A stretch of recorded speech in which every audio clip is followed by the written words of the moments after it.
Dear Slava, we're so happy to see you here in Iași, where you won a literary residence. What are you working here, and how do you feel about Iași? Thank you so much. I'm so happy to be here with you and to be in this very nice place, because I was not expecting to see so many trees, and there's this special atmosphere that I feel.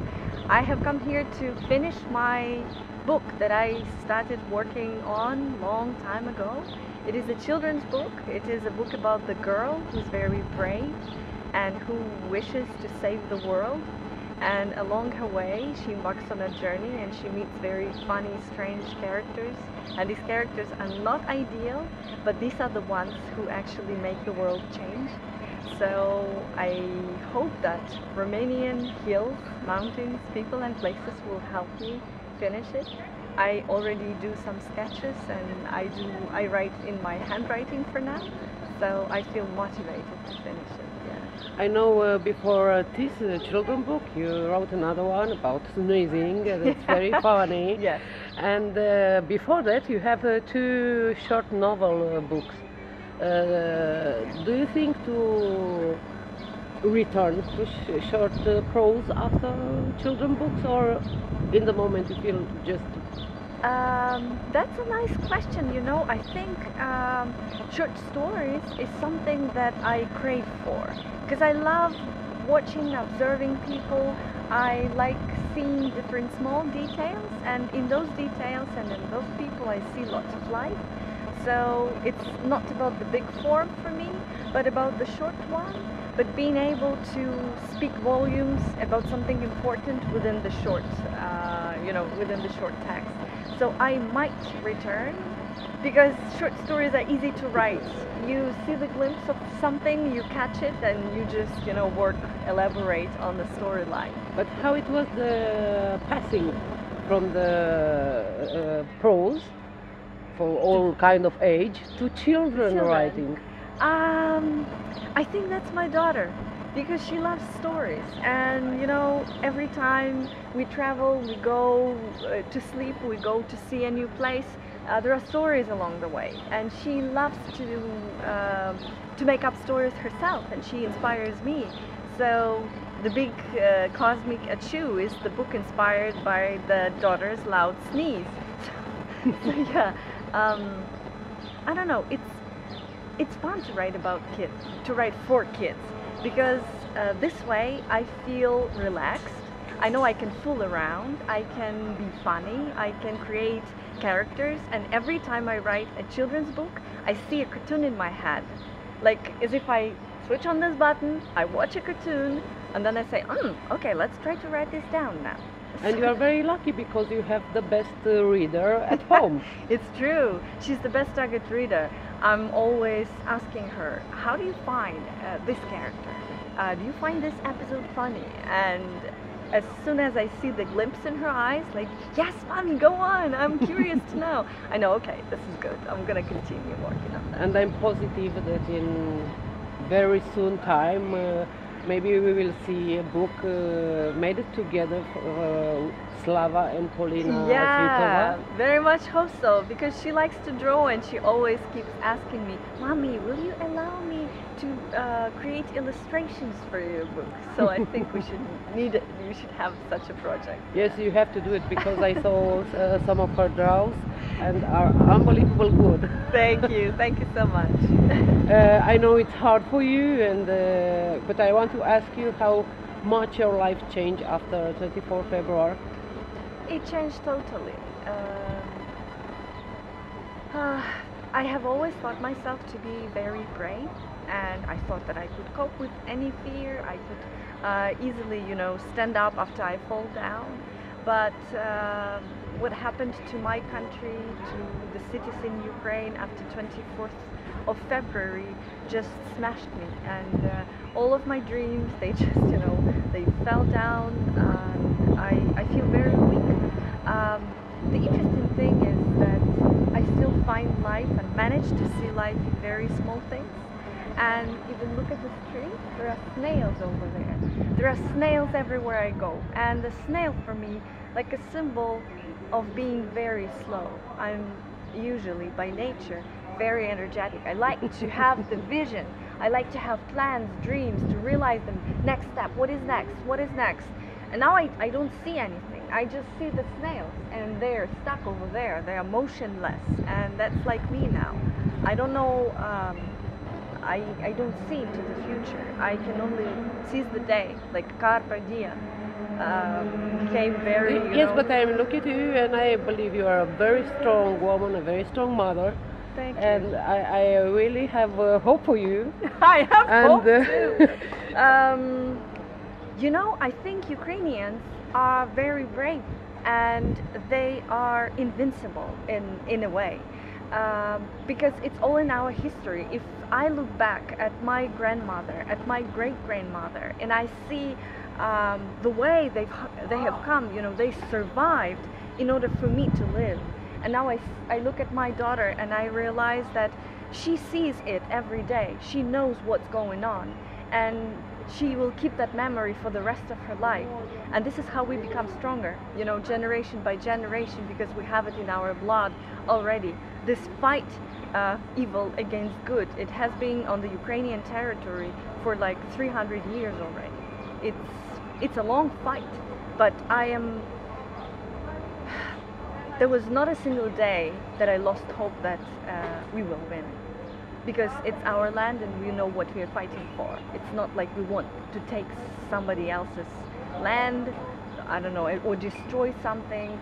We are the creators. Ukrainians are very creative and very strong. I believe we can do it. We will survive. We too, because we are from Moldova, and we too don't lose hope for a moment. And we really believe in the Ukrainian win, because it should be like that. Yeah. And it must be like that. And after all, we were so lucky. I remember in 24, it was very difficult for us either, because we could hear the sound of the war. And we thought, if Ukrainian goes down, we are next, of course. Yeah. That's the thought. And then it was for all the world, that moment, Ukrainian is stand up, and for so long and for so good, and so we really hope look at me. Yeah. Will be difficult for the next question. But even I read on internet your testimony about your trip from Kiev till now, Yeah. and it was really difficult, and I saw you so strong then. You even find a way to help the others. You find books for the Ukrainian children in Moldova. That's amazing, isn't it? And for this reason, what I want to ask you now, it's how do you find out about that residence? It's all about people that come into my life that I'm so grateful and blessed with. You cannot even imagine how happy I am to have all of the connections, all of the people, all of the friends. It's the friend of mine, a colleague, actually a co-founder of our Creative Women Publishing. She's in Berlin now, and she supported me immensely, and she just, you know, dropped me a line and said, hey, here's this wonderful writer's residence. Why don't you write a motivational letter and apply? And I was like, oh, I'm in the middle of the war in Kiev, the rockets are flying. I could not believe I would write the letter, and I could definitely not believe I would be chosen, because I never get chosen anywhere. And I decided to give it a try. It felt like Romania. I've never been there. Sounds like a nice country. I wanted to go to Transylvania. Maybe it is a nice chance to take a break, to work, to breathe, to write more, to spend time with my daughter. And I wrote this letter, you know, I just sat down and wrote whatever came into my mind, and I was so surprised and so happy, so thrilled. I felt so special when I was chosen. And yeah, I knew the road would be like, you know, a special adventure. It would be long and tiring, but it was fun. Like, all of the people were holding us like in the palms of their hands, and it was all easy. I understand perfectly what you say, because I always believed if somehow somebody will send me on the moon, I'm sure will be sent 50 absolutely amazing people there before me, just because I will have a beautiful a trip till there and there. Yeah. And I hope will be the same for you. And in the end, I want to ask you to tell us something about how you founded the Creative Woman Publishing, what your plan there, how it starts, this beautiful project. Yeah, thank you for asking, because it's a part of my life now, and you know, to be I feel like it's a very important mission now to be publishing books in Ukrainian language. It's one of the aims of our publishing. It started, it was founded, you know, we were just a women's circle of creative women who had a big dream, who wanted to support authors who are like struggling on the way for the first book, who want to master creative writing, who wanted to learn how to tell stories to the world. So we founded that, having zero budget but having just a big dream, and the audience supported us immensely. We called ourselves, like, we position ourselves like women's publishing for the women who write and read. And we know that books change the world around us. So we already published 2 books, the third is on its way. It's very difficult, lots of challenges now. Our team is dispersed across the world. We have an international team now, but it feels good because it adds something special, like a reason, like a bigger mission to my life. It's not just that you live and you survive, but you live because you know why you're living, because you're doing something useful. And you put your trace on this Yeah, and there's a lot of passion in that. It feels good.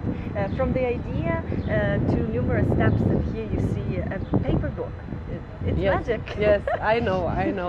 And I'm happy for you, and I hope next year or in 2 years when we see you again, you will tell us we have now 20, 30 books. Thank you so much. I would love to be able to read your books because I'm so curious now. As long as you get to know the person better, you immediately want to read. Okay. I'm optimistic that I will read your books and maybe you read mine. Somehow things will happen. Yes. And thank you very much. We are so happy to meet you and to know you. Yes. And you will be with us. And thank you, Slava, and Slava Ukraini. Героям слава. Thank you so much.